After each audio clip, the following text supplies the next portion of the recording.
Ahora nos pondremos un poco más técnicos y hablaremos de topologías. Las diferentes topologías existentes se diferencian entre sí tanto por la manera que transmiten las señales eléctricas como por sus dimensiones. Hablaremos de la topología bus, pese a ser una de las primeras, y aunque hoy obsoletas, es bueno saber que existieron. Incluso, aún encontramos algunas sin migrar. La topología bus se caracteriza por unir a todos sus miembros a través de un único cable coaxial, similar al de televisión por cable, pero con una impedancia diferente. A este cable se lo conoce como RG59. Las terminales van conectadas mediante un conector en T llamado BNC, por donde el cable entra en la placa de red del equipo y continúa su rumbo hasta el siguiente terminal. En cada extremo se cierra el circuito con terminadores. Luego veremos gráficos de esto. Bueno, aquí tenemos el gráfico. En cada extremo se observan los terminadores. Los terminadores son de 50 ohms y lo que hacen es cerrar el circuito para que las señales no reboten. A la derecha vemos el conexionado entre un terminal BNC y una placa del tipo combo. Eran denominadas combo porque poseían la capacidad de conexión a redes Ethernet que más adelante veremos y redes bus, como la que estamos viendo en este momento. El gran problema de esta topología, además de su velocidad de transmisión que no superaba los 10 megabits, era que no poseía contingencia fallos. Si una placa de red de cualquier terminal se dañaba o alguien por error pateaba un cable, se caía la red completa. Esto es lo que hizo que estas redes se dejaran de usar, pese a su bajo costo de instalación e insumos. Recuerdo que cuando se caía una red, lo primero que hacíamos era revisar los terminadores. Los medíamos con un tester para ver si daban los 50 ohms necesarios. Si estaban bien, ahí venía el real problema. Había que empezar a dividir la red de a mitades para ir acotando el margen. En donde una subred funcionaba, descartábamos ese tramo y volvíamos a dividir las redes que no funcionaban. Esto llevaba muchísimo tiempo y era totalmente improductivo. Bueno, continuamos con la topología usada actualmente. La topología se denomina estrella. Esta topología une a los equipos en un concentrador principal, conocido como switch o hub. También podría ser un router. Hoy día, los hubs se encuentran totalmente obsoletos, ya que son mucho menos eficientes que los switches o que un router. Tenían muchas limitaciones a la hora de concatenarlos, ya que había que seguir ciertas normas que por suerte ya no debemos recordar. Aunque sería bueno que busquen un poco de información que nunca está de más, ¿no? Bueno, como les decía, los hubs trabajaban solamente como repetidores. En cada una de sus bocas repetía sin importar qué era lo que tenía conectado, todo lo que se transmitía por el medio. Por el contrario, los switches tienen tablas por cada boca en donde se almacenan las direcciones físicas de las máquinas. Estas direcciones físicas se denominan MAC address y son únicas en el mundo. Cada placa de red tiene una MAC address única. De este modo, cuando un paquete va hacia un determinado equipo, esta información no se encuentra dispersa por toda la red, sino que se focaliza en el destinatario. Dependiendo de la calidad del switch, las tablas serán de mayor o de menor capacidad. También tenemos switches que son administrables en muchos aspectos, como tasas de transferencia y diferentes restricciones, pero no andaremos aún en estos temas, ya que son bastante más complejos. Para cerrar este slide, vemos aquí debajo un pequeño gráfico en donde se interconectan a través de un switch los diferentes periféricos de la red.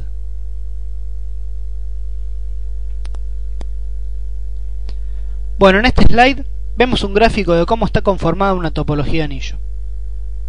Esta es similar a la topología bus, solo que en vez de que en cada extremo lleve un terminador, el último equipo de la red se une al primero, formando de este modo el anillo. Tiene falencias muy similares a la topología bus. ¿Recuerdan, como vimos antes, que ante un fallo de un equipo en la red se viene abajo por completo? Bueno, aquí pasa lo mismo. Aunque ahora que recuerdo había una posibilidad de implementar un sistema de anillo doble, donde la información circulaba en ambos sentidos, y de esta forma daba algo más de contingencia.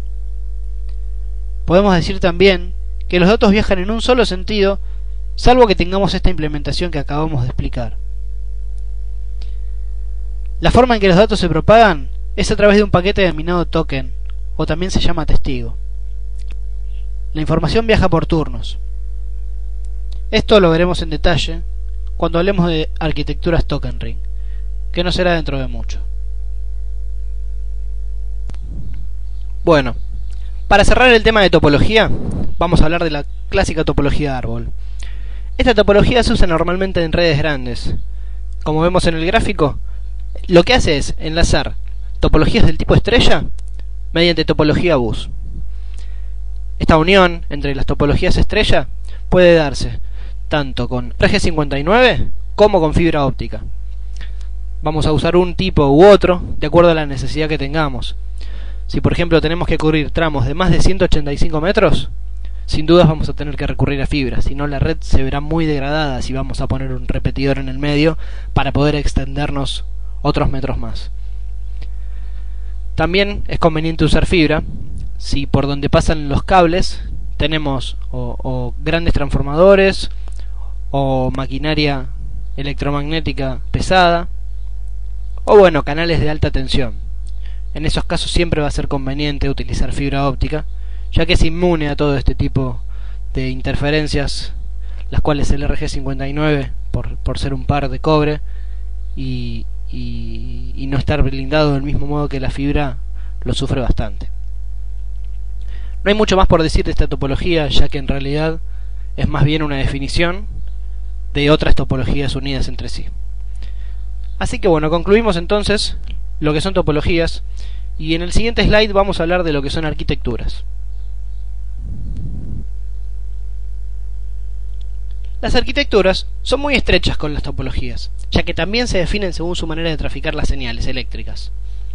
Una arquitectura hoy ya en desuso, pero no menos importante históricamente, es Token Ring. Token Ring es un desarrollo de IBM que allá por los años 70 se comenzó a gestar. Como veremos en algún gráfico más adelante, utiliza el cableado del tipo estrella. Solo que en vez de utilizar los conocidos switches, lo hace a través de unos aparatos denominados MAU. En castellano, unidades de acceso para múltiples sesiones. Pese al cableado de estrella, los datos circulan en forma anillo. Esto es algo curioso. El MAU es quien administra todas las transferencias de paquetes mediante un paquete llamado token.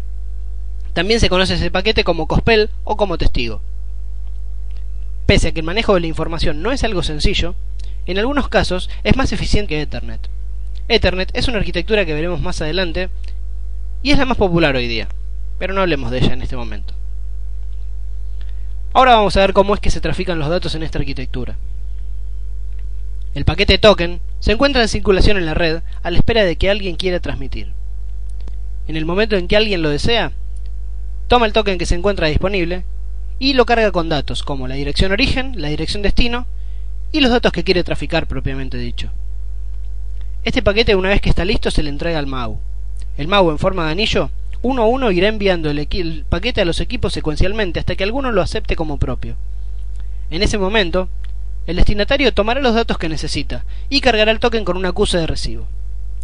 El paquete se devuelve al MAU, quien se encargará nuevamente de circularlo hasta el emisor. El emisor, cuando se da por enterado que su transmisión se completó, libera el token para quien quiera seguir transmitiendo. Obviamente estas transacciones se realizan a enormes velocidades, no del modo en que yo las explico. Hablábamos de que Token Ring, comparado con algunas tecnologías de igual velocidad, de acuerdo al escenario era más eficiente. En redes pequeñas o medianas donde el tráfico es elevado, es donde Token Ring supera a Ethernet.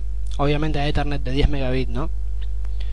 Ya en redes con mayor cantidad de equipos y con transmisión de datos moderados a altos, Ethernet es más eficiente, mientras que Token Ring se torna más lenta. En nuestra próxima clase continuaremos hablando de arquitecturas y comenzaremos a esbozar lo que es Ethernet. También comenzaremos a hablar del modelo por capas. Sí, el clásico modelo por capas OSI que todos conocemos pero que ninguno quiere aprender. Espero que luego de esa clase todos sepamos de qué se trata este modelo. Volviendo a Token Ring. Perdón, acá eran los gráficos. Aquí tenemos un gráfico donde vemos la forma en que se interconectan los MAU. Ahí vemos cómo entre sus conectores de entrada y salida se enlazan entre sí y enlazan otras redes. Ahora sí, sigamos con el próximo slide, donde tenemos placas y ahí de fondo también tenemos un MAU de los que se utilizaban para esta tecnología. Bueno, de esta manera damos por finalizada esta clase Y bueno, sería bueno que investiguen un poco, ya que hay mucho material dando vueltas por la red. Espero que esto les haya gustado y les haya servido. Los esperamos en nuestra próxima clase. Hasta pronto.